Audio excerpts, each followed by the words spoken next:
의원들의 개헌에서 결의안 표결 참여를 방해했다고 보고 구속영장을 청구했습니다. 내란특검이 현직 의원의 추경 확보를 시도한 건 추 의원이 처음이었는데요. 반면 추 의원은 누구에게도 표결 불참을 권유하거나 유도한 적이 없다며 특검의 영장 청구가 정치 공작이라고 막놓았습니다. 수사기한이 얼마 남지 않은 만큼 특검은 추가조사나 구속영장 재청구 없이 불구속 상태로 추 의원을 기소할 전망입니다. 지금까지 사회부에서 전해드렸습니다. 다음 소식입니다. 728조 원에 이르는 규모의 이재명 정부 첫 예산안이 국회 본회의에서 통과됐습니다. 쟁점 예산 대부분이 고스란히 담겼는데 국회가 예산안 처리 법정 시한을 지킨 건 5년 만입니다. 박희재 기자가 보도합니다. 이재명 정부 첫 내년도 예산안이 국회 문턱을 넘었습니다. 법정 시한 마지막 날 처리된 건데 시한을 지킨 건 국회 선진화법 도입 원년인 2014년 그리고 2020년에 이어 역대 세 번째입니다. 재석 262인 중 찬성 248인, 반대 8인, 기권 6인으로서 2026년도 예산안에 대한 추정안은 가결되었음을 선포합니다. 앞서 여야는 한 달 가까이 이어진 줄다리기 끝에 728조 원에 이르는 규모의 예산안을 처리하기로 전격 합의했습니다. 국민이 체감하는 예산, 국민의 삶을 바꾸는 예산이 되어야 합니다. 민주당이 끝까지 책임지겠습니다. 오늘의 예산이 내일의 변화를 위한 출발점이 되도록 최선을 다하겠습니다.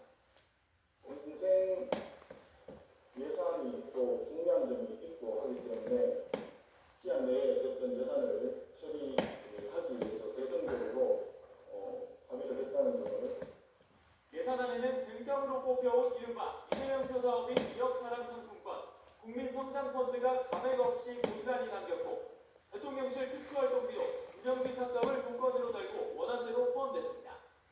국민의힘이 방만 재정으로 지적한 AI 예산을 포함해 4조 3천억 원 정도를 깎았지만 양당이 합의한 사업을 그만큼만 진행하면서 총액은 728조 원으로 유지했습니다.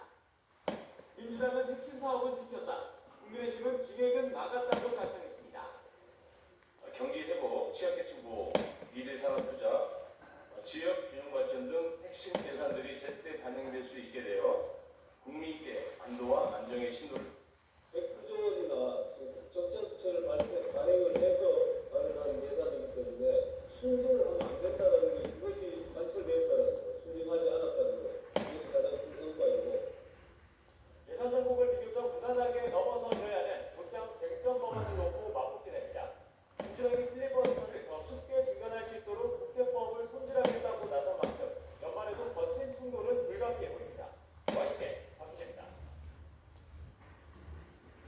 대장소득 분리과세 50억 원 초과 구간을 새로 만들고 최고 세율 30%를 적용하는 조세 특례 제한법 개정안이 국회 본회의를 통과했습니다. 국회 본회의 표결에서 재석 293명 가운데 찬성 201명, 반대 18명, 기권 24명으로 이 법안이 가결됐습니다. 대장소득에 대해 구간별 분리과세를 도입한 것이 핵심인데요.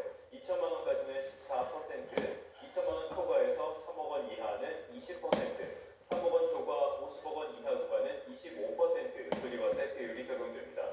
또 50억 원 초과 구간을 새로 만들고 최고 30% 세율을 부과하도록 했습니다. 배당소득 분리과세는 내년 배당부터 적용되고요. 대상기업은 배당 성향 40% 이상 또는 배당 성향 25% 이상과 전년 대비 배당 최소 10% 증가 요건을 충족해야 합니다. 보건복지부는 의료인력 불균형 해소를 위한 지역의사제가 차질 없이 시행될 수 있도록 합의법령 제정 등 제도 준비를 신속히 진행하겠다고 밝혔습니다. 앞서 국회는 오늘 본회의에서 지역의사 양성 및 지원 능력